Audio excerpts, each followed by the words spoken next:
देव, देश, धर्म याच्यासाठी याचं संरक्षण करण्यासाठी मराठा समाजाचा इतिहास सांगितला जातो।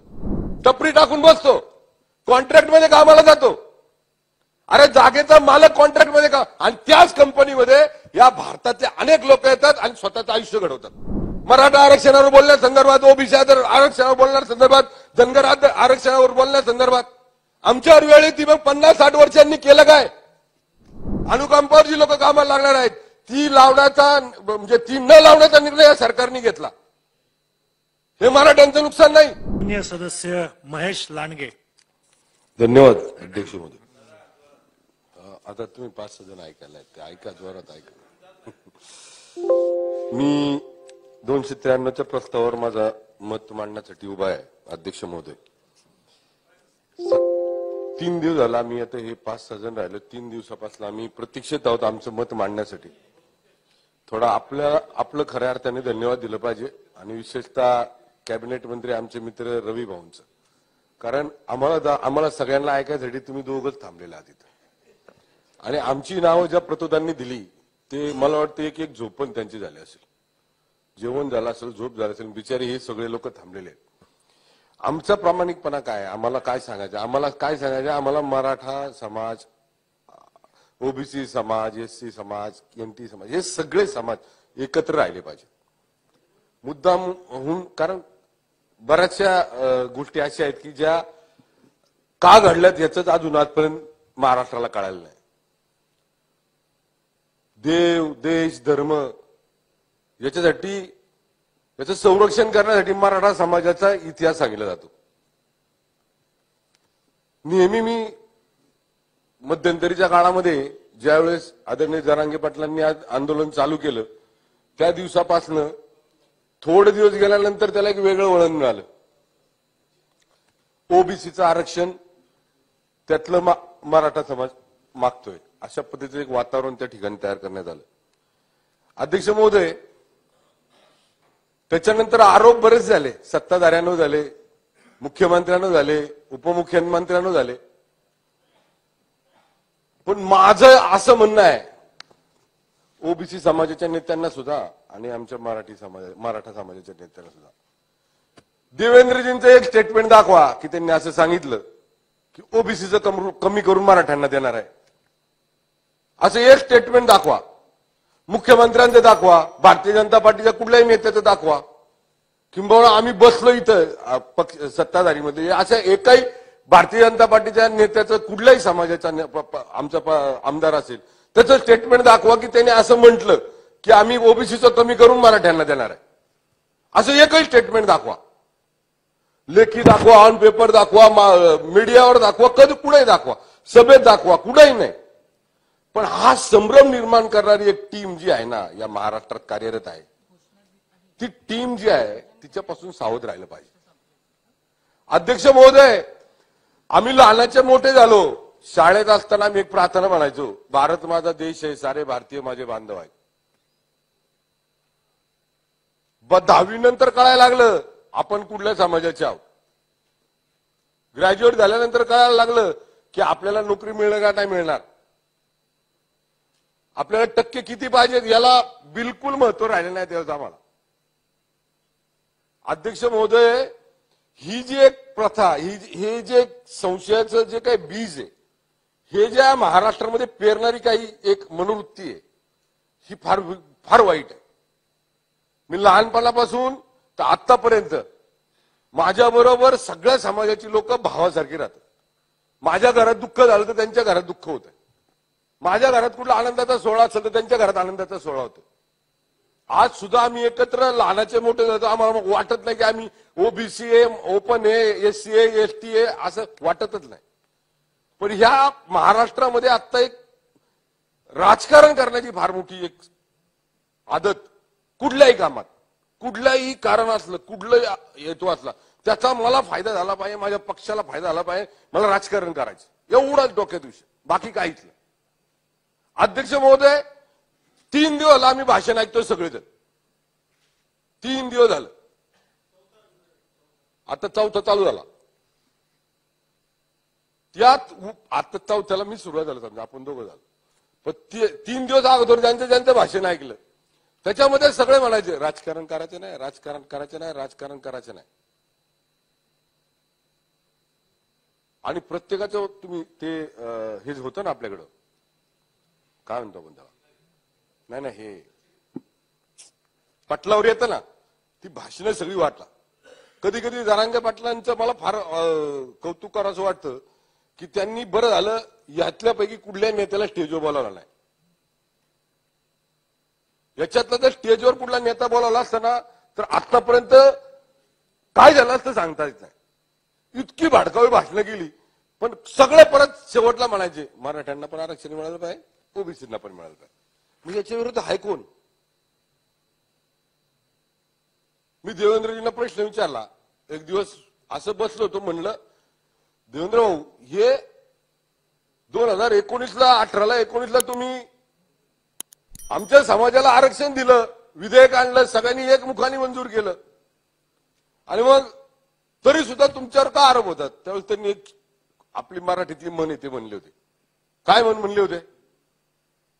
काय म्हणले होते? आपल्या मराठी समाजात असं मेल्याशिवाय स्वर्ग दिसत नाही. 60-70 वर्ष ज्यांनी राज्य केलं, ज्यांनी सरकार भोगलं, सरकार म्हणजे स्वतः आपण सरकार असं वागले, त्यांनी काय दिलं नाही, पण ज्यांनी दिलं त्याच्यावर आरोप लगेच होतात. अध्यक्ष महोदय, मी काही उदाहरणं पण देऊ शकतो की आता मध्यंतरी एक मेळावा झाला, त्या मेळाव्यामध्ये असं दाखवण्यात आलं की मराठा समाज, देशमुख, पाटील, जागीरदार, अमुक तमुक फलानं, हे सगळं सांगितलं. पण मराठा समाजाबद्दल फक्त अन्याय किती केला आमच्यावर, म्हणजे जुन्या काळी, आता आम्हाला तर आठवत नाही, जसा माझा जन्म झाला तसा मी सगळ्या समाजात राहतो, सगळ्या समाजाचे लोक माझ्याबरोबर राहतात, मी राहतो, त्यांच्या घरी जातो, जेवतो, राहतो, खातो, आम्ही सगळं करतो, मित्र म्हणून राहतो, भाऊ म्हणून राहतो. आता काय झालंय, मराठा समाजाने अमुक केलं, मराठा समाजाने तमुक केलं, मराठा समाजाने असं केलं, मराठा समाजाने तसं केलं. मी काही उदाहरणं देतो ना, मराठा समाजाची एक चांगली पण उदाहरणं आहेत, ती पण देतो ना मी तुम्हाला. आणि काय वाईट परिस्थितीत जर राहते आमचा मराठा समाज, ते पण महाराष्ट्रापुढे आलं पाहिजे. काल परवा मी एक मुख्यमंत्र्यांकडे गेलो 2-3 वेळा, 2-3 दिवसापूर्वी मागच्या अधिवेशनामध्ये एक लक्षवेधी मांडली होती. आमच्याकडे प्राधिकरण ऍक्ट झालं 1972ला, दुसरा टप्पा झाला 1984ला. 1972ला ज्यावेळेस प्राधिकरण ऍक्ट झालं, त्या प्राधिकरणाला 1972ला ज्यांच्या जमिनी गेल्या ते होते 105 कुटुंब. किती होती अध्यक्ष महोदय? 105 कुटुंब. आज खातेदार किती झाले माहिती का? 5000. त्यांना 1 रुपया दमडी हे मिळालेला नाही, परतावा मिळाला नाही. आज तुम्हाला सत्य परिस्थिती सांगतो, आमच्या जागा MIDC, माझ्या पिंपरी चिंचवड शहरात सांगतोय, स्थानिक भूमिपुत्रांच्या सांगतोय, MIDC, PCNDT, PMRD, CME, red zone. अध्यक्ष महोदय, MIDC या पुणे जिल्ह्यात, महाराष्ट्रातली सगळ्यात मोठी MIDC माझ्या पुणे जिल्ह्यात आहे. माझ्या शेतकऱ्यांची आहे, माझ्या पुणे जिल्ह्यातल्या स्थानिक भूमिपुत्रांची आहे. काय काम करतो माझा शेतकरी, माझ्या भूमिपुत्राचा मुलगा काय काम करतो? त्याची स्वतःची जागा, त्याच्या वडिलांची जागा, हे ऍक्वायर झालेल्या जागा, त्याच्यामध्ये बाहेर पाण्याची टपरी टाकतो. का टाकतो टपरी? तर त्या कंपनीत लागणारं जे शिक्षण आहे ते त्याला या आरक्षणामुळे घेता नाही आलं. या आरक्षणामुळे घेता नाही आलं त्याला हे शिक्षण. टपरी टाकून बसतो, कॉन्ट्रॅक्ट मध्ये कामाला जातो. अरे जागेचा मालक कॉन्ट्रॅक्ट मध्ये का? आणि त्याच कंपनीमध्ये या भारतातले अनेक लोक येतात आणि स्वतःचं आयुष्य घडवतात. त्याच कंपनीमध्ये ज्या जागा आमच्या PMRD मध्ये गेल्या, PCNDT मध्ये गेल्या, तिथं मोठमोठ्या बिल्डिंगी झाल्या. त्या बिल्डिंगचा सिक्युरिटी म्हणून आमचा मराठी माणूस काम करतो, जो जागेचा मालक येतो. त्यात राहणाऱ्या लोकांना महापालिकेनं आपलं शासनानं वेगवेगळ्या माध्यमातून, म्हाडा असेल, प्राधिकरण असेल, फार ड्रॉच्या माध्यमातून आरक्षणाच्या निष्कर्षावर त्यांना घरं दिली. आणि त्या जागेचा मालक त्या बिल्डिंगचा वॉचमॅन म्हणून काम करतो. आज पिंपरी चिंचवड महापालिका असेल किंवा या महाराष्ट्रातली कुठली स्थानिक स्वराज्य संस्था घ्या, त्या स्थानिक स्वराज्य संस्थेचा विकास आराखडा घ्या. त्या विकास आराखड्यामध्ये जी विकास प्रकल्प होता, जे विकास प्रकल्प होता, रस्त्यापासून तर मोठमोठ्या प्रकल्पापर्यंत सगळ्या जागा मराठी समाजाच्या आहेत, सगळ्या जागा मराठा समाजाच्या आहेत. आणि त्यांना काय जागीरदार पाटील देशमुख आणि अन्याय केला त्यांनी. काय अन्याय केला सांगा मला, काय अन्याय केला? जागा दिला स्वतःच्या वाडवडिलांच्या,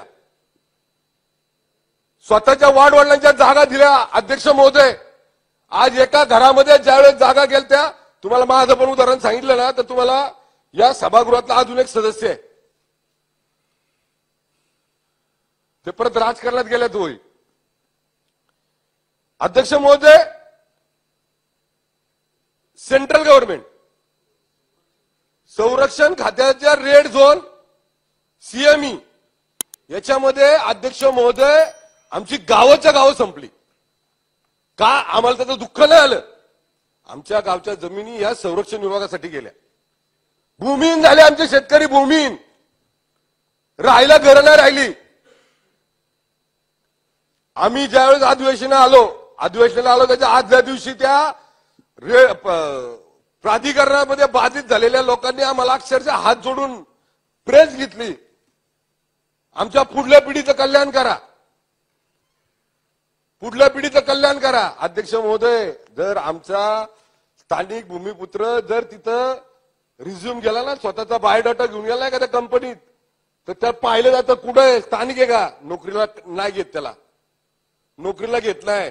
कारण याच सगळ्यांनी या 60 वर्षात ज्यांनी राजकारण केलं त्यांनी स्थानिक या शब्दाची व्याख्या अशी केली, जो 15 वर्ष इथं राहतो तो स्थानिक. मग भूमिपुत्रांनी काय करायचं सांगा? भूमिपुत्रांनी काय करायचं? ज्या एमआयडीसी उभे राहिल्या, कंपन्या उभ्या राहिल्या, औद्योगिक मोठी वास्तू उभी राहिली, त्यांनी बाहेरून बघायचं.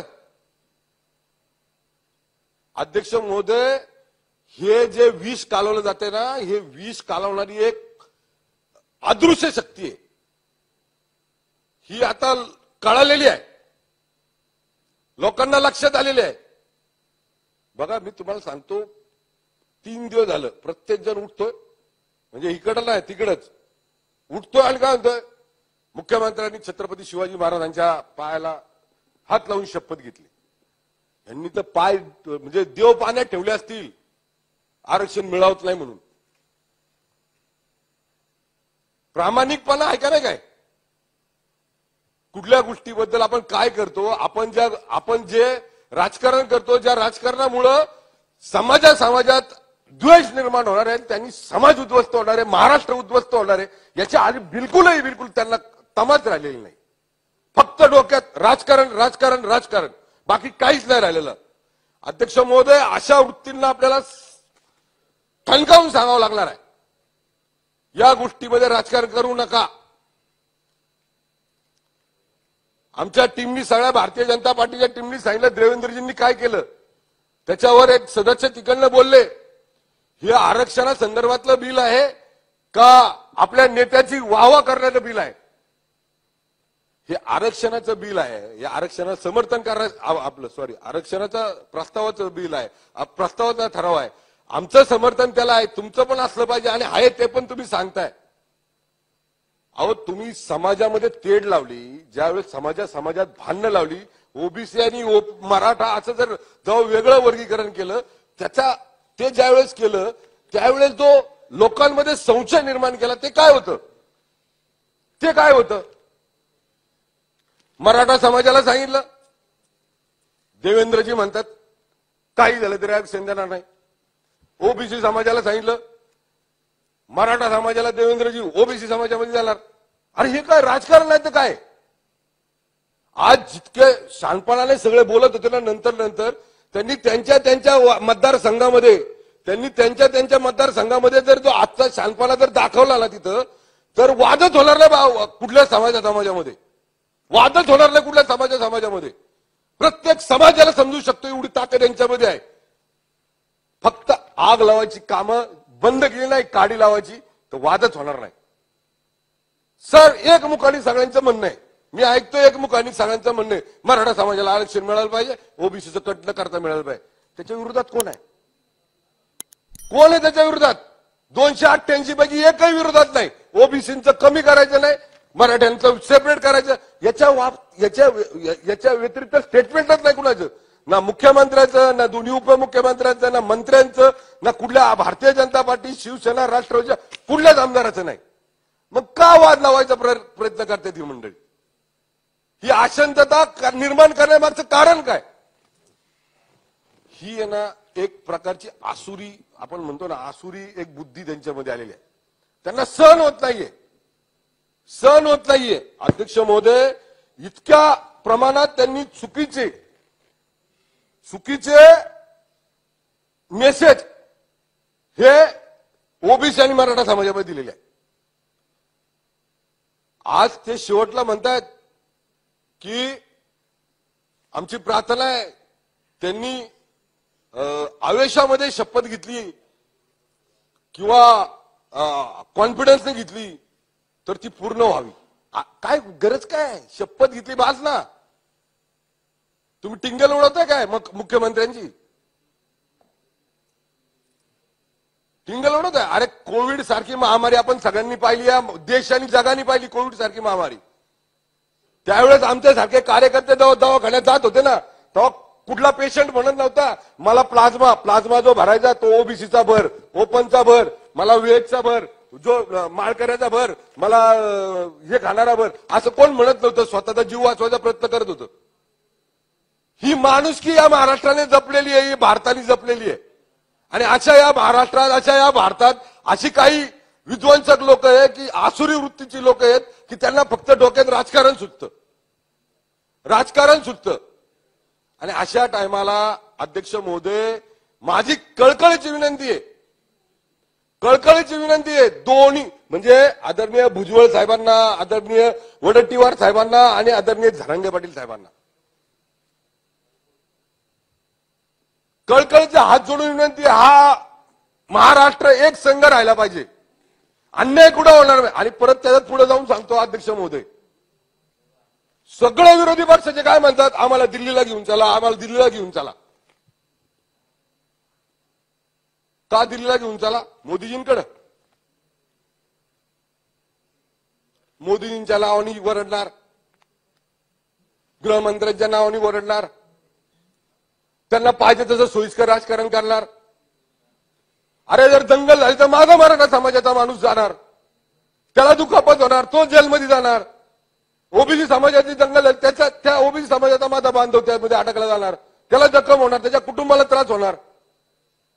पण हे सगळं मान्य आहे त्यांना, पण त्यांचं राजकारण झालं पाहिजे या भूमिकेवर ते ठाम आहेत. अध्यक्ष महोदय, थोड्या वेळापूर्वी मी माझं जे मत मला बोलायचं होतं ते मी आज बोलतो. 50-50, 60-60 वर्ष या लोकांनी, ज्यांनी आमच्या अगोदर भाषण केलेत, 50-50, 60-60 वर्ष या राज्याचं नेतृत्व केलंय. आज ही वेळ आमच्यावर येते, मागं बसलेलं आम्ही सगळ्यांवर. मराठा आरक्षणावर बोलण्यासंदर्भात, ओबीसी आरक्षणावर बोलण्यासंदर्भात, धनगर आरक्षणावर बोलण्यासंदर्भात आमच्यावर वेळ येते. मग 50-60 वर्षांनी केलं काय? यांनी केलं काय? तर यांच्यामध्ये कुवत होती, यांच्यामध्ये एवढा टॅलेंट होता, एवढे हुशार होते.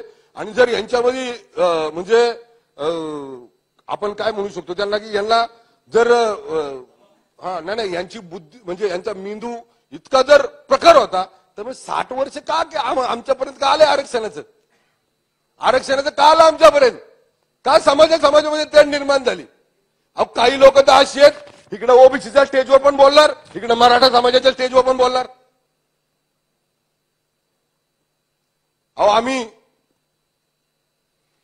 ज्या विचार प्रवाहामध्ये काम करतो त्याच्यामध्ये काही प्रसंग असे आहेत, ज्यावेळेस आम्ही लव जिहाद या विषयावर काम करतो ना, त्यावेळेस फक्त ती मराठा समाजाची मुलगी आहे म्हणून आम्ही तिला वाचवत नाही. ती माझ्या महाराष्ट्रातल्या 18 पगड जाते 12 बलुतेदाराची ही मुलगी आहे, ती माझी बहीण आहे, माझी घरातली कन्या आहे म्हणून आम्ही तिला वाचवतो. हा भाव आमच्या मनामध्ये आहे. आणि ही लोक समाजामध्ये भांडणावाची कामं करतात. लहानपणापासून आम्ही ओबीसी समाजाचे माझे मित्र आहेत. आज जर त्यांची नावं इथे घेतली तर मला म्हणजे यादी कमी पडेल. एससी समाजाचे माझे मित्र आहेत. काल आम्ही म्हणजे या विषयावर आम्ही सगळेजण चर्चा करत होतो. आपल्याला आपल्या गावात आपल्या मतदारसंघामध्ये याच्यावर चर्चा करावं लागणार आहे. अध्यक्ष महोदय, आरक्षण का पाहिजे? मराठा समाजाला आरक्षण का पाहिजे या विषयावर मी एक शेवटचा बोलतो आणि माझं हे बंद करतो. अध्यक्ष महोदय, आरक्षण हे मराठा समाजाला का पाहिजे? नोकरीमध्ये पाहिजे, शिक्षणामध्ये पाहिजे. नोकरीमध्ये का पाहिजे? 2019 ते 2000 आपलं सरकार येतोवर अध्यक्ष महोदय गव्हर्नमेंटमध्ये नोकरी मिळत नाही. पहिली गोष्ट मराठा समाजाच्या माणसाला लगेच 100 जागा निघाल्या तर त्यातल्या 2 जागा मराठा समाजासाठी असतात ओपन साठी. अध्यक्ष महोदय 2019 ते 2022-23च्या सुरुवातीपर्यंत म्हणजे आपलं सरकार येत तोपर्यंत अध्यक्ष महोदयांनी वर्ग 3 आणि वर्ग 4 मध्ये जे मराठा समाजाची लोक काम करतात त्यांच्या वारस हक्कावर जी लोक कामाला लागणार आहेत, अनुकंपावर जी लोक कामाला लागणार आहेत, ती लावण्याचा म्हणजे ती न लावण्याचा निर्णय या सरकारने घेतला. हे मराठ्यांचं नुकसान नाही.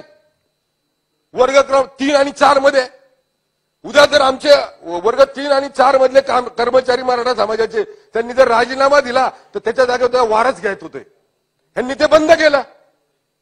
ते चालू का नाही केलं? एवढं तर आरक्षण थोडं लांब ठेवा, पण हे तर तुमच्या हातात होतं.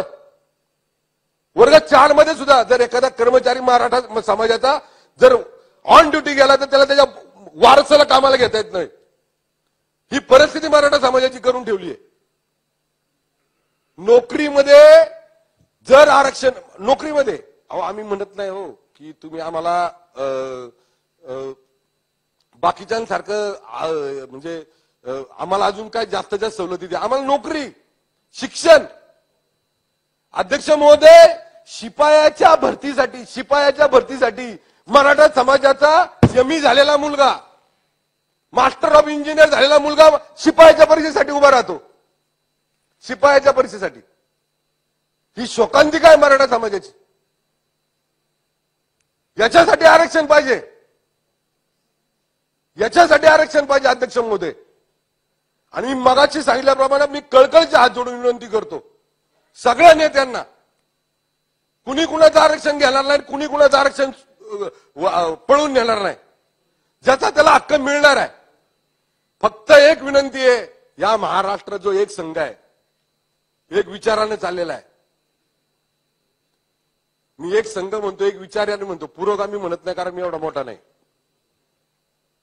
एक संघ जो आहे एकमेकाच्या सुखदुःखात जसं आजपर्यंत राहिलो. अहो म्हणजे हे डोक्यात कल्पनाच येत नाही आमच्या सारख्यांची.